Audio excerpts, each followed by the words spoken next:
So we're going to jump into the cold open of this episode, where Captain Kirk is performing a wedding for Angelina Martine and Robert Tomlinson when a red alert goes off and calls everybody to their battle stations. Outpost 4 is under attack.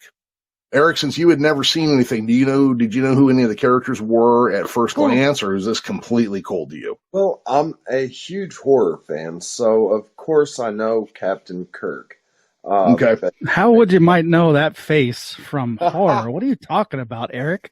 I just see him, and it's like Mariah Carey's face.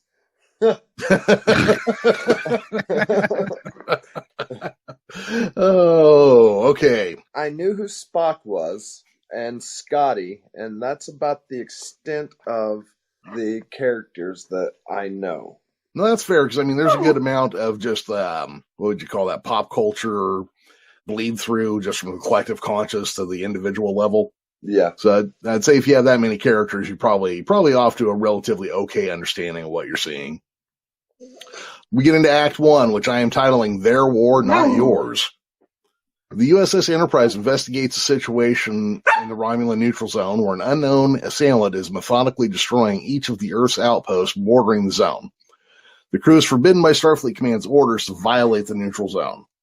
Resident racist and curmudgeon Lieutenant Styles is sure that it's the Romulans, a faction that the Federation fought a war with about 100 years ago, where he lost many family members. Kirk has to remind him that it was their war and not his.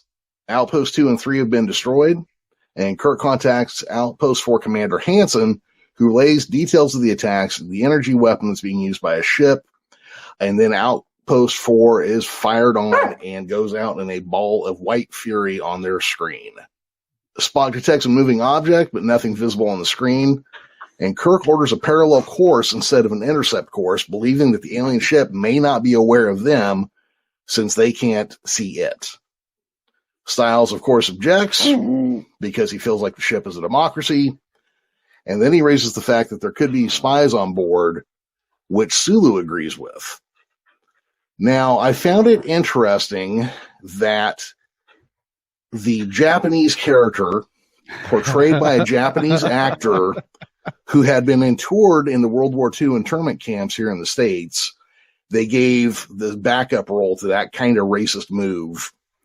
Did anybody pick up on that, or was that just me? No, I mean, with that guy, it's all throughout this episode, and at least once or twice, Kirk has to remind him, "Hey, man, you need to calm it down. There's no place for that kind of bigotry on my ship or whatever." Yeah, it seems like he's kind of like still harping on a war that happened 100 years ago. Mm-hmm. Yeah, doesn't that sound familiar a little bit? It did a little bit, absolutely, absolutely. Lieutenant Commander Uhura picks up a communication signal through which Spock is able to obtain a view of the Romulan ship's interior, providing the Federation with its first visual of Romulans ever. I thought this was kind of interesting, too. The Federation and Romulans fought a war where they never saw each other face-to-face, and that was 100 years in the past.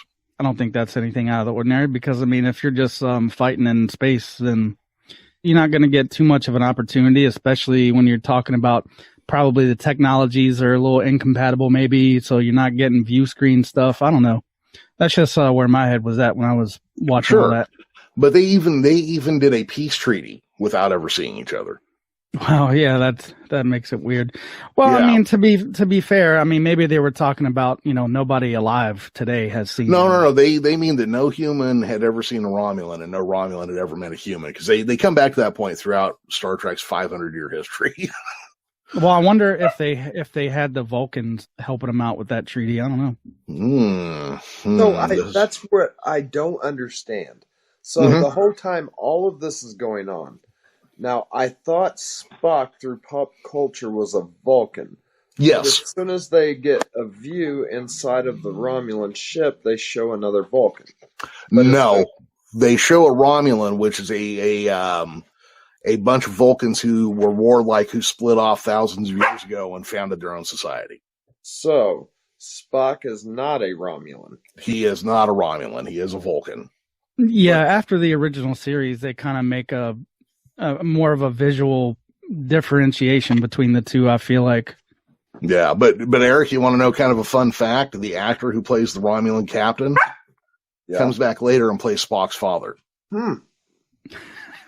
So you want to see some confusing on-screen information? There you go. But that's the idea, is that the Romulans are what would you call that? Spock even says a phrase for it. I can't remember, but it's an offshoot race of Vulcans. Because in the past, the Vulcans were very warlike and brutal people, and then they adapted the ways of logic, and that kind of put an end to that.